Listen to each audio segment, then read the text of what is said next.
Assalamualaikum warahmatullahi wabarakatuh. Pemirsa MTA, selamat datang kembali di Seruan Khalifah, sebuah program di mana kita akan membahas mengenai khutbah huzur, serta pengaplikasiannya dalam kehidupan sehari-hari. Bersama saya Ansar Ahmad selaku host yang akan memandu jalannya acara pada beberapa menit ke depan, dan Alhamdulillah di studio sudah ada narasumber kita yaitu Pak Anom. Assalamualaikum Pak Anom. Waalaikumsalam warahmatullahi wabarakatuh, Kang Ansar. Nah, Pak Anom, kita masih membahas khutbah huzur pada tanggal 10 Januari tahun 2014 mengenai amal dan keimanan gitu, Pak. Ya, Pada episode sebelumnya kan kita udah membahas sebenarnya seberapa penting amal dalam kaitannya dengan keimanan gitu ya, Pak. Amal itu sesuatu yang bahkan tanpa adanya amal yang baik, keimanan itu bisa jadi kosong gitu ya, Pak. Nah, saya yakin saya dan pemirsa MTA gitu, nggak sendirian, pemirsa MTA juga sekarang udah nggak sabar nih, Pak. Terus kalau amal sepenting itu, gimana sih sekarang cara kita bisa mewujudkan gitu, Pak, atau mengaplikasikan amal soleh ke kehidupan sehari-hari? Karena kan katanya justru amal ini yang lebih susah dibanding keimanan gitu ya, Pak. Dibanding kita menghafal mungkin rukun Islam, rukun iman dan semacamnya, mungkin yang lebih susah adalah gimana kita jujur gitu sehari-hari. Gimana kita nggak bergunjing sehari-hari. Nah, silakan Pak Nom, gimana nih tipsnya kalau dari khutbah huzur, Pak? baik. Masalahnya pada zaman ini adalah ya, banyak sekali orang-orang yang merasa dirinya sudah saleh Hmm, dengan melakukan banyak ibadah-ibadah yang menguatkan iman dia, iya, puasanya kah, berhajinya, umrohnya gitu ya.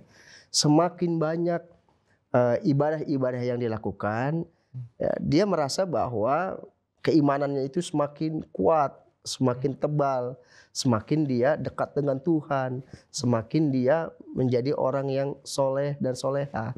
mmm, Tetapi, nah di balik dengan itu, mereka itu tidak melakukan amal saleh iya, itu. Jadi imannya mereka anggap dengan menguatkan iman itu sudah cukup bagi mereka. Tetapi ketika mereka beramal tidak saleh tapi salah.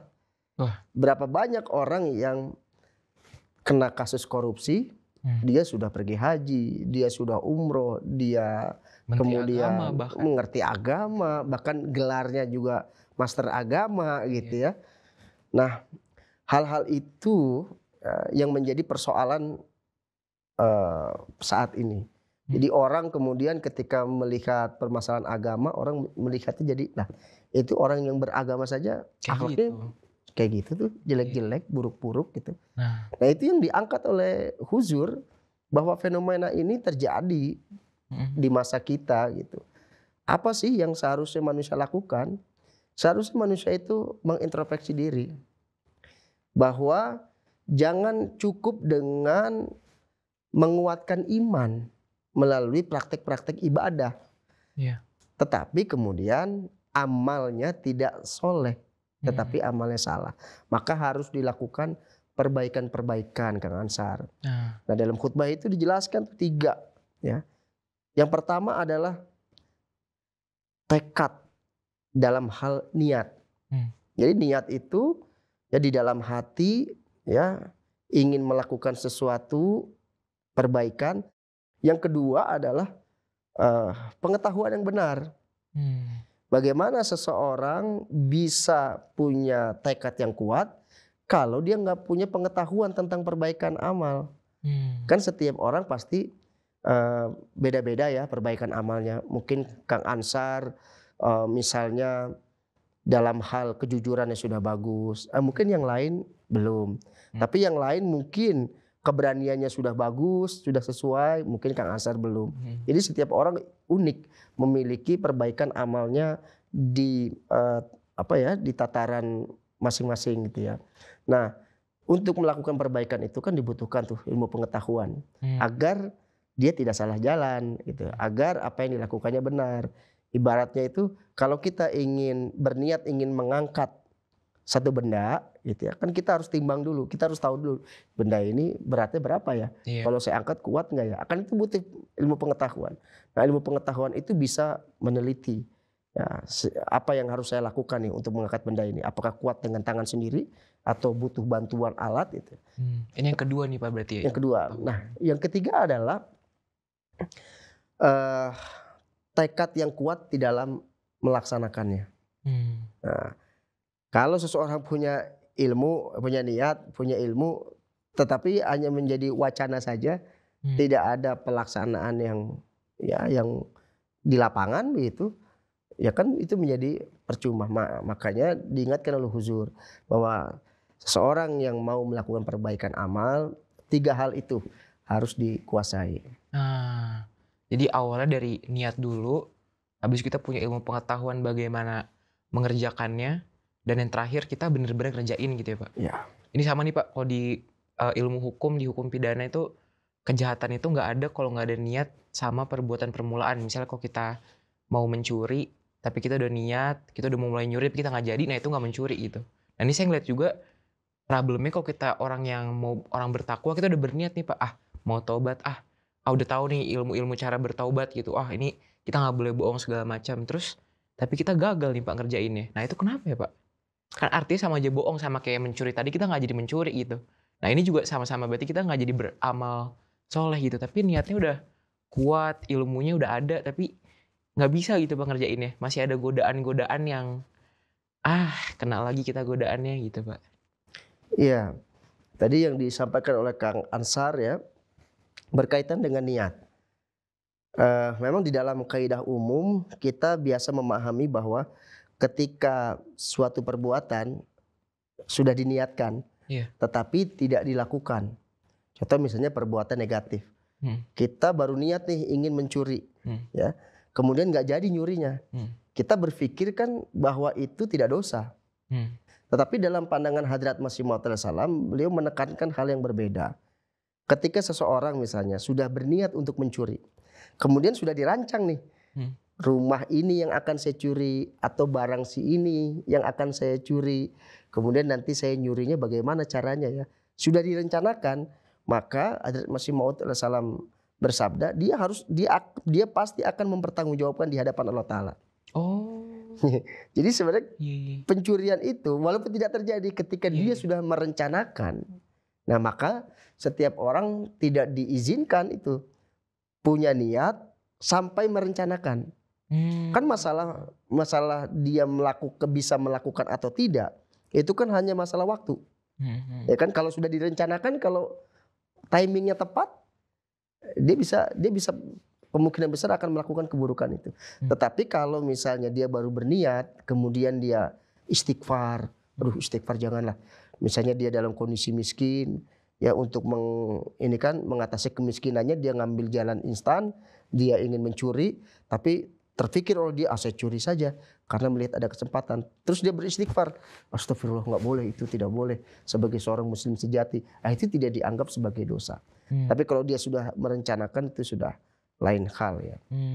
Nah, kemudian bagaimana ketika seseorang sudah punya niat tekad melakukan perbaikan, kemudian dia sudah punya ilmu pengetahuannya yang cukup, yang mumpuni.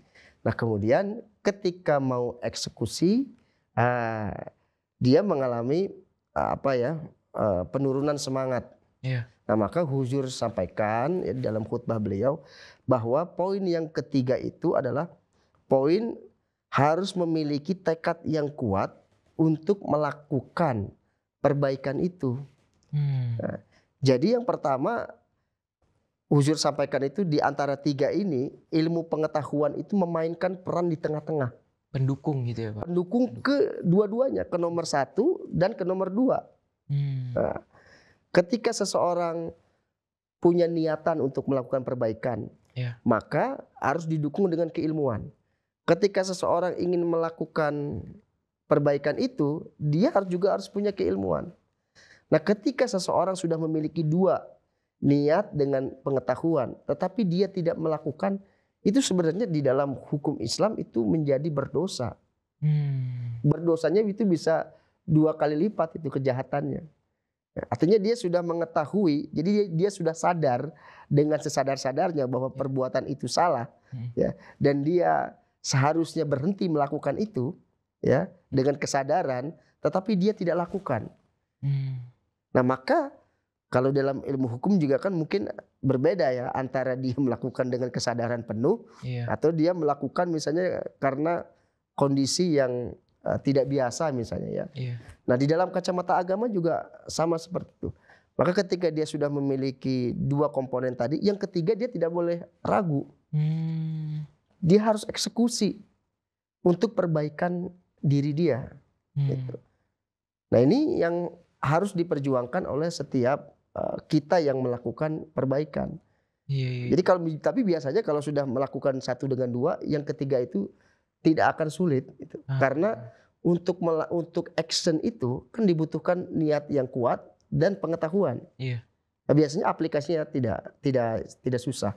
Tetapi ketika seseorang aplikasinya susah, maka dia harus kembali lagi kepada poin 1 dan 2. Berarti ini ada yang kurang. Di dalam pendalaman tentang tekadnya dan juga tentang keilmuannya, pengetahuan. Iya.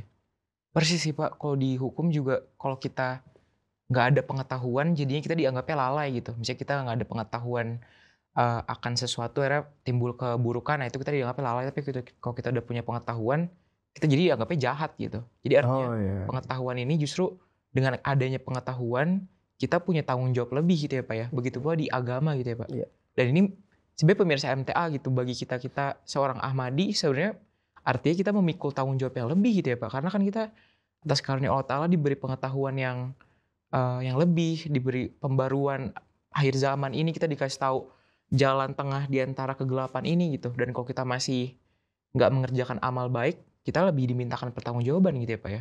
Nah kan di sini Huzur juga menyinggung bahwa pengetahuan ini bisa jadi ada faktor eksternal gitu ya Pak. Faktor di mana bisa jadi seorang ini dia dari kecil memang diajarkan selalu berbohong untuk bisa mendapatkan sesuatu gitu. Sehingga dia dengan minimnya pengetahuan itu dia amalnya jadi agak kurang gitu. Nah ini apakah orang-orang seperti ini akhirnya dimaafkan atau bagaimana Pak? Dibanding orang-orang yang udah tahu kok dia salah tapi tetap ngerjain gitu Pak. Iya, di dalam khutbah itu memang Huzur memberikan satu ulasan cukup panjang terkait salah satu hambatan seseorang itu dalam perbaikan amal, yaitu kebiasaan yang ia terima salah sejak kecil. Itu contoh misalnya Huzur mengingatkan para pencari suaka. Nah ada satu kebiasaan buruk di antara mereka itu, yaitu berbohong, memberikan kisah-kisah atau dokumen-dokumen yang palsu, cerita-cerita yang tidak benar agar dapat suakanya lebih mudah. Huzur sampaikan orang yang seperti itu seperti dia tidak mengenal akan adanya Tuhan itu. Padahal banyak sekali orang-orang yang dengan melakukan kejujuran ya, tanpa menjual kebohongan, dia berlaku jujur dengan sangat singkat, kemudian dia bisa mendapatkan suaka. Disitulah pertolongan dari Allah Ta'ala. Nah ketika dia berbohong ya, itu Hazrat Masih Maud menyampaikan bahwa seseorang yang berbohong itu adalah syirik yang halus. Nah maka kalau kita melihat syarat atau janji baiat dalam Jemaat Ahmadiyah kan syirik ya, kemudian yang kedua adalah berdusta. Tidak boleh berdusta dalam kondisi apapun. Itu ya. Maka posisi kedustaan, kebohongan itu setelah syirik. Di dalam Al-Quran juga sama.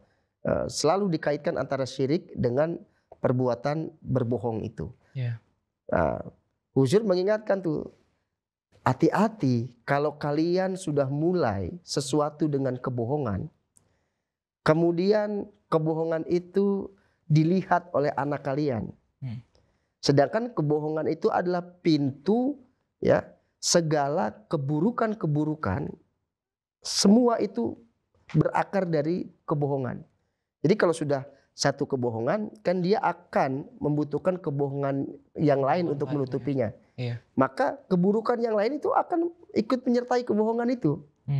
Nah, Huzur menyampaikan ketika itu menjadi karakter, ya, suatu kebohongan sampai keburukan atau kebohongan itu dianggap sebagai sesuatu yang lumrah, yang biasa saja bagi dirinya atau mungkin bagi lingkungan yang lebih besar, maka itu sesuatu yang berbahaya.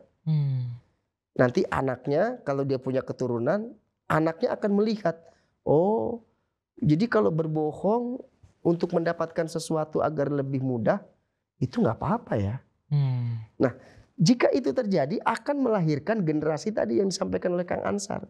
Akan melahirkan generasi yang dari awal itu sudah dalam kondisi buruk. Menormalisasikan bohong. Iya, karena itu tadi menormalisasikan bohong, menormalisasikan keburukan. Iya. Jadi dia menciptakan masyarakat yang buruk, yang jahiliyah. Kenapa Nabi diturunkan di Arab pada saat itu? Iya. Karena keburukan itu sudah dinormalisasikan oleh mereka. Membunuh anak perempuan, ya, kalau punya anak perempuan dalam kalangan orang-orang pembesar itu dianggap sebuah kehinaan, gitu ya. Misalnya, mohon maaf, misalnya menjual anak perempuan, menjual istri untuk kalah karena kalah main judi, itu dianggap sebuah kebiasaan, normalisasi biasa saja. Maka diturunkanlah Nabi itu, karena keburukan sudah menjadi sebuah kebiasaan. Nah, itu berbahaya. Nah, karena orang tuanya membiasakan keburukan, maka nanti lahirlah generasi yang memang sudah dalam kondisi yang buruk. Jadi kok itu merupakan kondisi yang anak atau generasi itu tidak mengerti. Ini baik apa tidak sih berbohong itu? Iya. Kok semua masyarakat saya itu berbohong gitu. Untuk melancarkan sesuatu, ya udah ngomong aja seenaknya tanpa ada fakta pembuktian gitu. Nah, itu berbahaya. Nah, bagi orang-orang yang seperti itu memang dibutuhkan ya bantuan daripada orang lain agar dia bisa keluar dari keburukan tersebut menuju kebaikan. Di rantai itu. Ya, maka harus ada yang menolong tuh.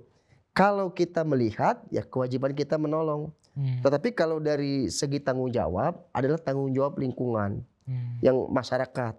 Ya, kalau melihat ada potensi-potensi yang memang keburukan itu dinormalisasi. Kalau di kita yang ada pemerintahan, ya pemerintah lah yang pertama kali harus melihat. Misalnya, mohon maaf, di satu tempat ya ada lokalisasi, misalnya di situ ada mungkin tempat perzinahan, maka pemerintah itu harus turun tangan. Jangan keburukan itu dinormalisasikan. Kemudian lingkungan yang sekitar juga harus ikut di dalam itu. Nah, di dalam jemaat juga harus ada peran jemaat gitu untuk melihat di cabangnya masing-masing. Ini ada tidak sesuatu yang menyalahi aturan dalam Islam, tapi itu sudah dianggap biasa di dalam jemaat. Nah, mana nih? Kalau misalnya melihat ada orang menggunjing, menggunjing itu menjadi, kalau diperhatikan loh, kok menggunjing itu di dalam jemaat kita menjadi sesuatu yang biasa nih. Maka pengurus, mubalik harus turun tangan untuk menstop. Gak boleh begitu. Kemudian beritahukan kaidah Islamnya. Islam mengajarkan kalau ingin protes terhadap sesuatu ya orang lain, jangan digunjingin seperti ini. Ini ada langkah-langkahnya yang harus ditempuh sesuai ajaran Islam. Nah, kemudian badan-badan begitu juga. Jadi harus ada support system dari luar ya jika kondisinya seperti tadi. Nah, dan berarti kok tadi poin ketiga kan cara kita mengeksekusi itu ya kita, kalau kita masih ada hambatan kita harus ngecek poin 1, 2 nih Pak. Nah, berarti kalau poin 2 ini solusinya sebenarnya solusi yang cukup bisa dibilang long run gitu ya Pak, jangka panjang, di mana bisa jadi ini ada kaitannya dengan pola pengajaran atau tarbiyat sewaktu kecil. Jadi orang nggak dibiasain atau nggak membangun lingkungan di komunitas kita gitu ya Pak, supaya nggak membiasakan hal-hal buruk gitu. Di pengetahuan tuh arahnya ke arah banyak faktor eksternalnya gitu ya Pak ya. Nah, mungkin sekarang terakhir poin ke-1 nih Pak, yaitu terkait tekad. Itu ini nyambung juga, saya masih karena kita ngebahas tentang amal gitu Pak. Saya baca dari buku Atomic Habits juga yang menyebutkan bahwa salah satu cara kita mengubah habit kita itu kalau kita tahu ada reward positif di sana. Jadi kita ada framing bahwa itu kegiatannya yang buat kita enak gitu. Misalnya kita ketagihan lari sore karena wah badan jadi lebih segar, tubuh jadi lebih fit gitu. Nah, mungkin ada semacam apa ya Pak? Tips-tips kah dari Pak Anom bahwa sebenarnya memilih kebaikan dari keburukan itu menghasilkan apa ya Pak? Hal yang positif kok gitu. Karena kok dari khutbah sebelumnya kan kita mendengar ada misalnya sahabat Nabi yang dibilang, nanti kamu akan kaya tapi kamu gak akan lebih senang seperti sekarang gitu. Hmm. Terus Bapak tadi menyinggung ayat Quran juga bahwa orang-orang yang beramal saleh dan beriman itu akan mendapatkan ketenangan gitu. Mungkin bagi kita-kita yang masih agak dangkal kan mikirnya, ya bohong tentu lebih enak daripada jujur, lebih cepat segala macam. Gunjing lebih enak dibanding apa segala macam, karena gosip tuh enak banget gitu, Pak. Tapi mungkin Bapak bisa memberikan gambaran gitu. Mungkin bahasanya surga di dunia ini ketika kita melakukan kebaikan tuh apa sih, Pak, gitu. Supaya mungkin kita-kita ini juga lebih termotivasi dan lebih ada tekadnya untuk bisa berbuat amal yang baik, Kak. Iya, wah, memang yang pertama adalah tadi ya, kembali kepada firman Allah Ta'ala. Seseorang yang dianggap beriman, ya, Hmm. dia harus mengerjakan amal saleh, Ya. bukan amal yang salah. Hmm. Ya. Jadi itu motivasi awalnya adalah, oh kalau saya sudah beriman, alhamdulillah saya beriman nih kepada Tuhan yang Esa. Tuhan yang Esa ini tidak dimiliki ya keimanan itu oleh agama yang lain. Ya. Nggak ada agama yang lain itu punya Tuhan yang Esa tuh. Coba perhatikan saja. Yang ada itu hanya Islam. Hmm. Kemudian yang kedua adalah, oh saya harus mengerjakan amal saleh karena perintah Tuhan berdampingan dengan keimanan. Jadi keimanan tanpa amal yang soleh itu keimanan yang kosong. Hmm. Jadi kita harus sadar, ngapain juga saya punya dibilang beriman kepada Tuhan, kemudian iman saya kosong. Ngapain juga gitu ya. Itu sesuatu hal yang tidak boleh ada di dalam hidup saya gitu. Kalau saya mengaku beriman, saya harus diakui iman saya oleh Tuhan. Saya beriman, saya hamba Tuhan, Tuhan harus ngakui kalau saya hambanya gitu. Jangan sampai saya bertepuk sebelah tangan pengakuan imannya. Nah itu harus kuat menancap di dalam hati. Bahwa kalau saya mengaku beriman, iman saya tidak boleh hanya diakui oleh saya. Tuhan harus akui. Nah, melalui apa? Melalui amal yang soleh, bukan amal yang salah. Kemudian yang ketiga adalah, kalau seandainya saya melakukan amal yang salah, contoh tadi yang Kang Ansar sebutkan, berbohong saja. Oh berbohong itu enak di dunia ya. Kalau saya berbohong itu akan lebih memudahkan saya dalam banyak hal daripada saya bertindak jujur. Pertanyaannya, kalau kita itu dibohongi mau nggak? Enggak. Enggak. Kan harus kembali kepada diri kita. Saya kalau dibohongi nggak mau. Berarti saya kan nggak boleh ngebohongin orang. Saya bohong berarti saya berbuat jahat kepada orang tuh. Berarti kalau berbuat jahat saya nggak berbuat amal saleh itu, amal jahat jadinya. Kalau kemudian saya bergunjing misalnya. Wah enak, gunjing itu kan ibarat memakan daging ya, lezat. Tapi daging itu daging saudaranya sendiri. Waduh. Jadi menjijikan itu kan. Iya. Jadi sadis. Wah enak ketika gunjingin orang. Wah ini kejelekannya kita omongin, kita kulik ya. Iya. Tapi pertanyaan dibalik lagi. Mau nggak kalau keburukan kita yang diomongin oleh orang lain? Gitu.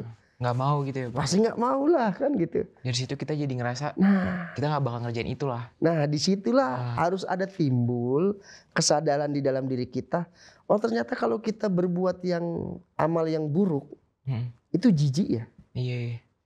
Itu mindset buruk ya. Berarti ya Pak ini sebenarnya. Nah, mindsetnya tadi kembali kepada yang Ansar sampaikan, yaitu berkaitan dengan tekad yang kuat. Tekad yang kuat. Kembali kepada mindset kita. Baik. Ngapain kita melakukan hal-hal yang buruk, sedangkan kita tidak mau diperlakukan dengan buruk. Wah, jazakumullah, luar biasa Pak Anom. Pemirsa MTA, hari ini kita belajar bahwa untuk bisa mengaplikasikan amal soleh, kita harus menguatkan tekad, yang mana dimulai dari perubahan mindset. Lalu yang kedua, kita harus punya pengetahuan yang cukup. Pemirsa bisa tanya kamu balik, pemirsa bisa cari tahu dan mengubah pola asuh ke anak-anak kalau pemirsa punya anak-anak. Dan yang ketiga, setelah kita punya dua hal tadi ya seharusnya kita melaksanakannya. Karena kalau kita nggak melaksanakan tapi kita punya niat dan pengetahuan, maka kita akan bertanggung jawabnya lebih besar. Semoga dari khutbah huzur ini bisa kita aplikasikan amal soleh di kehidupan sehari-hari. Saya Ansar Ahmad selaku host pamit undur diri. Semoga kita dapat memetik manfaatnya. Assalamualaikum warahmatullahi wabarakatuh. Waalaikumsalam.